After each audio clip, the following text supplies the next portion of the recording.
Assalamualaikum warahmatullahi wabarakatuh. Waalaikumsalam. Allahu Akbar, Allahu Akbar, Allahu Akbar, Allahu Akbar, Allahu Akbar, Allahu Akbar, Allahu Akbar, Allahu Akbar, Allahu Akbar. La ilaha illallah, wallahu akbar. Allahu akbar walillahil hamd. Allahu akbar kabira, walhamdulillahi katsira, wa subhanallahi bukratan wa asila. La ilaha illallah wa la na'budu illa iyyah, mukhlisina lahuddin, walau karihal kafirun, walau karihal munafiqun, walau karihal musyrikun. La ilaha illallah wahdah, sadaqa wa'dah, wa nasara 'abdah, wa azza jandahu, wa hazamal ahzaba wahdah. La ilaha illallah wallahu akbar. Allahu akbar walillahil hamd. Alhamdulillah, alhamdulillahilladzi arsala rasulahu bil huda wa dinil haqq liyudhhirahu ala dini kullihi wa kafa billahi shahida. Ashhadu an la ilaha illallah wa ashhadu anna Muhammadan abduhu wa rasuluh. Allahumma salli wa sallim wa barik ala sayyidina Muhammad wa ala alihi wa ashabihi ajmain. Ittaqullaha haqqa tuqatih wa la tamutunna illa wa antum muslimun. A'udzu billahi minasy syaithanir rajim. Bismillahirrahmanirrahim. Inna a'tainakal kautsar fasholli lirabbika wanhar. Fasholli lirabbika wanhar. Fasholli lirabbika wanhar. Inna sani'aka wal abtar. Amma ba'du. Ma'asyiral muslimin rahimakumullah. Wabil khusus yang kami hormati seluruh jajaran pembina Yayasan Pendidikan Islam Al-Azhar, Ketua Umum Profesor Dr. Jimli Asidiki, pengawas Bapak Dr. Insinyur Ahmad Husin Lubis dan seluruh jajaran pengurus Yayasan Pendidikan Islam Al-Azhar dan Takmir Masjid Agung Al-Azhar, Bapak Dr. Fuad Bawazir dan seluruh jajaran, serta seluruh jamaah sholat Idul Adha di Masjid Agung Al-Azhar yang insya Allah dimuliakan Allah. Hari ini kita berkumpul merayakan Idul Adha, Hari Raya Kurban yang mengajarkan kita tentang ketundukan kepada Allah, tentang kepedulian kepada sesama. Di saat yang sama, pada saat kita menunaikan sholat id ini, jutaan jemaah haji sedang menjalankan rukun haji di tanah suci. Mereka berdiri di Arafah, bermalam di Musdalifah, dan melempar jumrah di Mina. Semuanya dalam kesetaraan mutlak di hadapan Allah. Saudara-saudaraku yang rahmati Allah, saat ini kita menyaksikan jutaan manusia berpakaian ihram di tanah suci.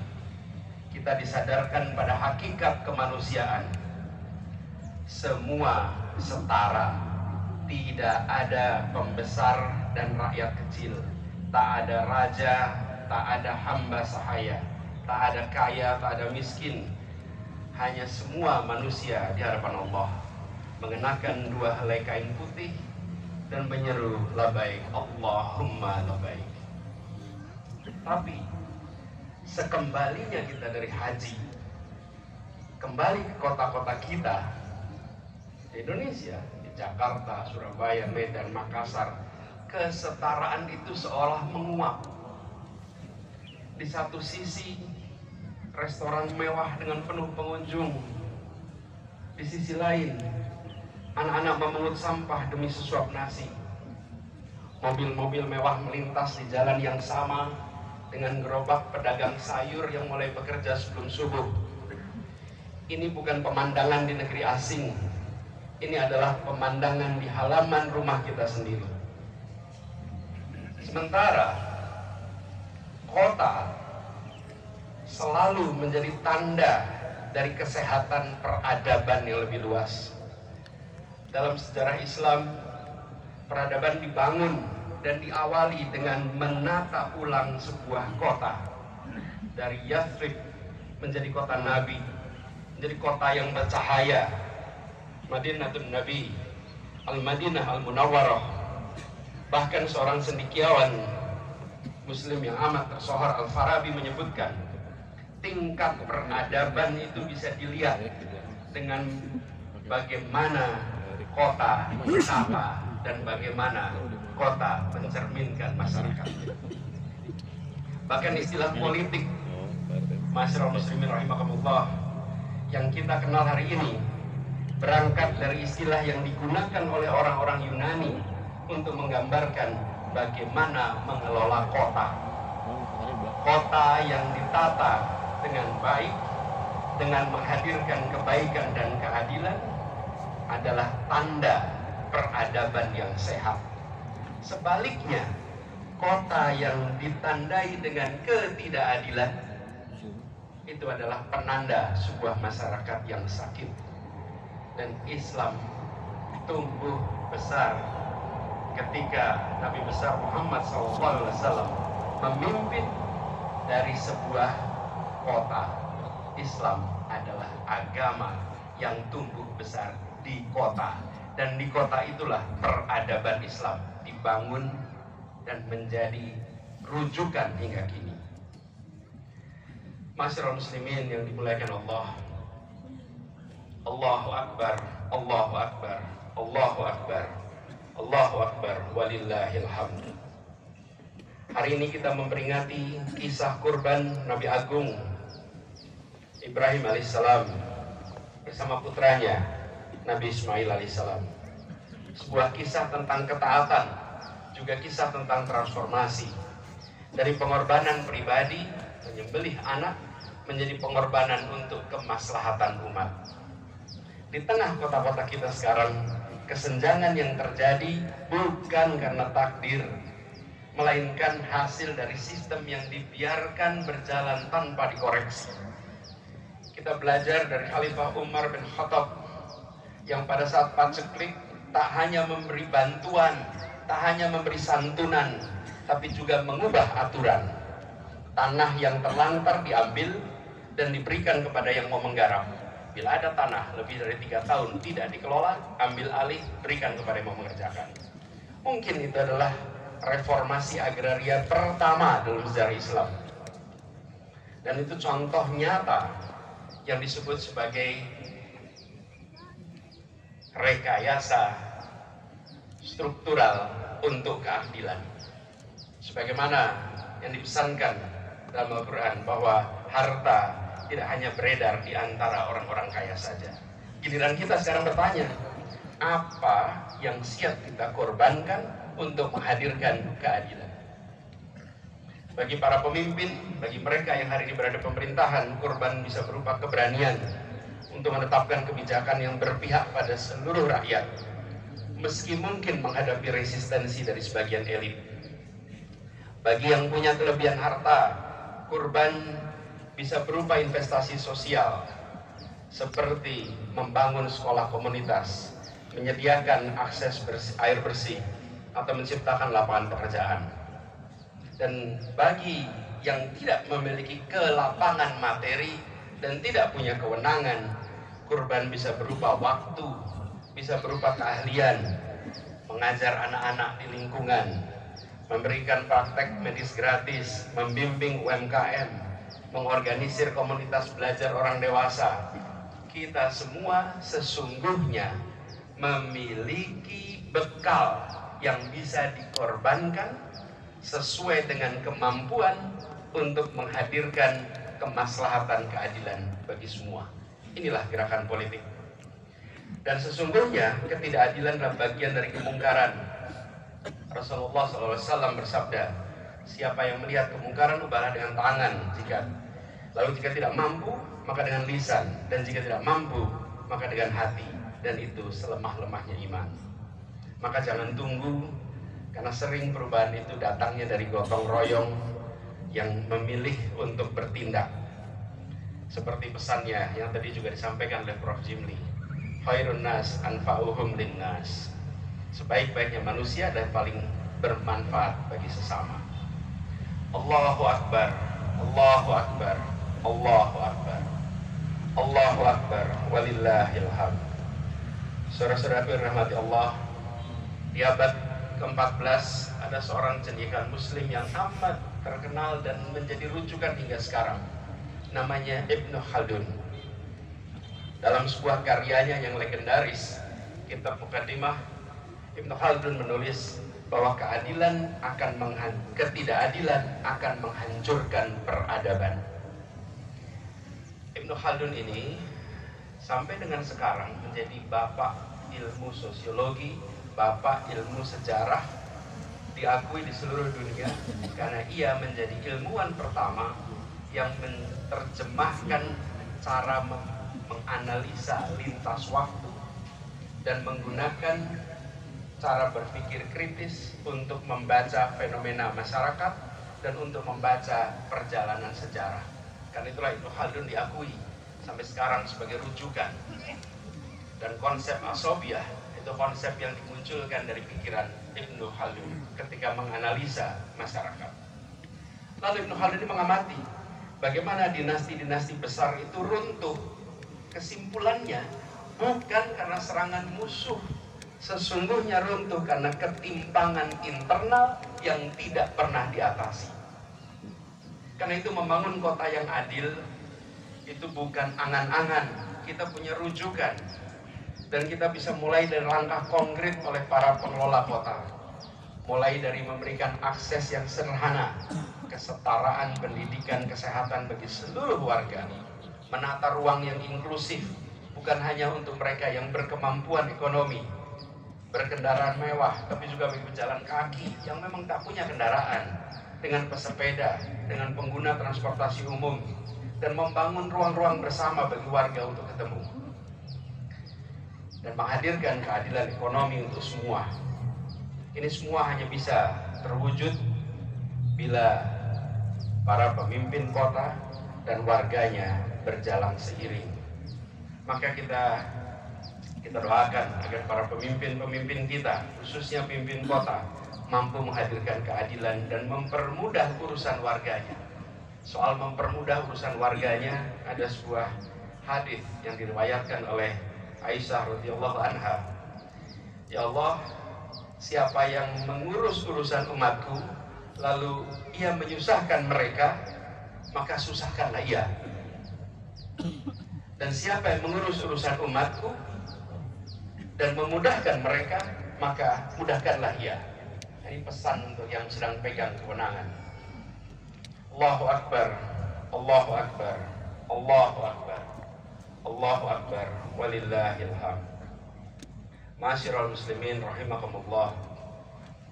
Hari ini di Idul Adha yang mulia ini, mari kita sama-sama nanti pulang dengan membawa tidak hanya daging kurban, tapi juga semangat berkorban untuk keadilan. Karena sesungguhnya yang sampai kepada Allah itu bukan daging dan darahnya, tapi yang sampai adalah ketakwaan kita. Dan ketakwaan yang dimaksud itu bukan hanya ketaatan ritual, tapi juga kepekaan sosial. Ketakwaan yang menimbulkan kesadaran bahwa kita tidak bisa khusyuk sholat subuh ketika tahu ada tetangga yang hidupnya sulit di malam itu.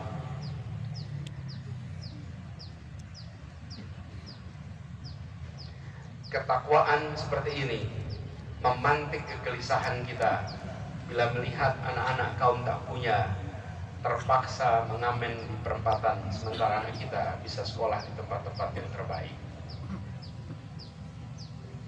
Kita beruntung berada di tempat ini, salah satu institusi pendidikan terbaik, pendidikan Islam yang menjadi rujukan Dan begitu banyak orang tua yang dulunya sudah berhasil dinaik kelaskan, kini bisa mengirimkan anaknya ke sekolah-sekolah pendidikan Islam terbaik seperti Al-Azhar ini.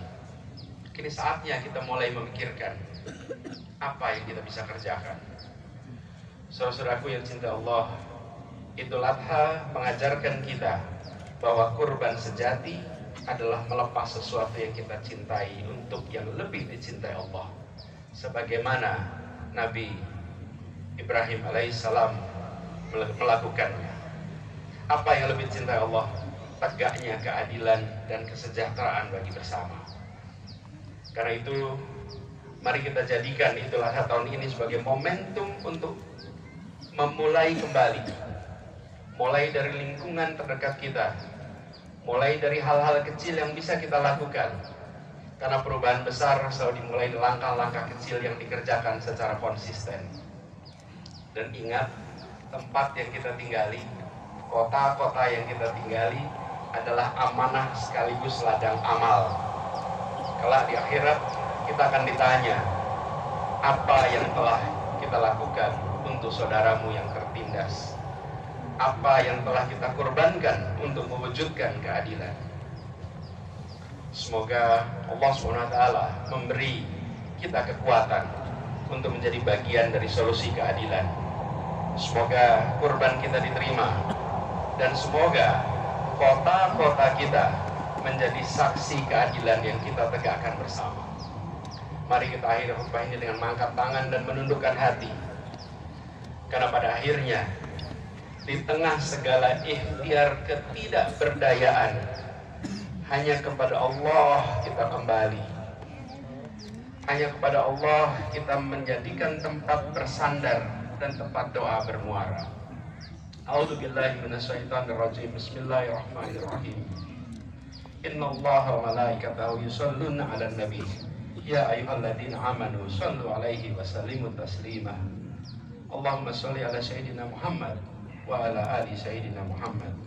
Allahumma ighfir lil muslimina wal muslimat wal mu'minina wal mu'minat al ahya'i minhum wal amwat.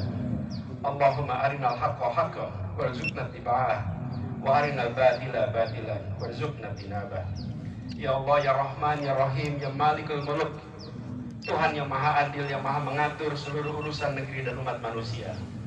Pada hari yang mulia ini, kami hadir di hadapan-Mu, mengadukan luka-luka yang belum sembuh di tanah air kami, bahwa kejujuran kerap disingkirkan, kompetensi dikalahkan oleh koneksi, dan kemiskinan diwariskan dari generasi ke generasi karena sistem yang enggan dibenahi. Kami sadar keadilan dan kesetaraan bukan sekedar hasil niat baik, tapi buah dari keberanian untuk menyentuh akar yang lebih dalam, yang kadang menyakitkan, yang sering tersembunyi di balik kebiasaan dan kenyamanan. Dalam kesadaran itulah kami berserah kepadamu ya Allah, memohon perlindungan dan petunjuk agar tak hanyut dalam keputusasaan. Ya Hakim, ya Basir, yang maha bijaksana, yang maha melihat yang tampak maupun yang tersembunyi di dalam hati manusia, tuntunlah hati kami agar tidak beku di hadapan derita sesama. Lembutkan hati kami agar tak terbiasa memalingkan wajah dari kezaliman di sekitar kami. Bukakan hati nurani kami agar kami tak sekedar tertegun menyaksikan ketimpangan, tapi punya keberanian untuk mendekat, untuk memahami dan bertindak dengan kemampuan yang kami miliki.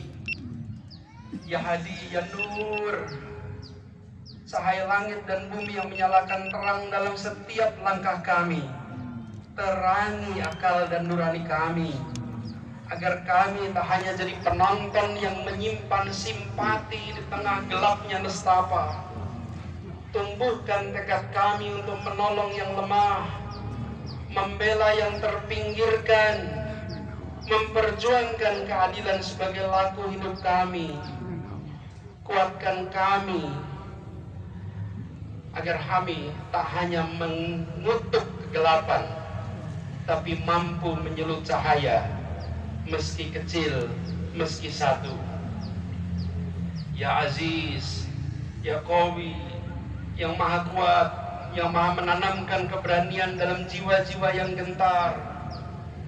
Bila langkah kami goyah, kuatkanlah ya Allah. Bila kami surut, kobarkanlah ya Allah.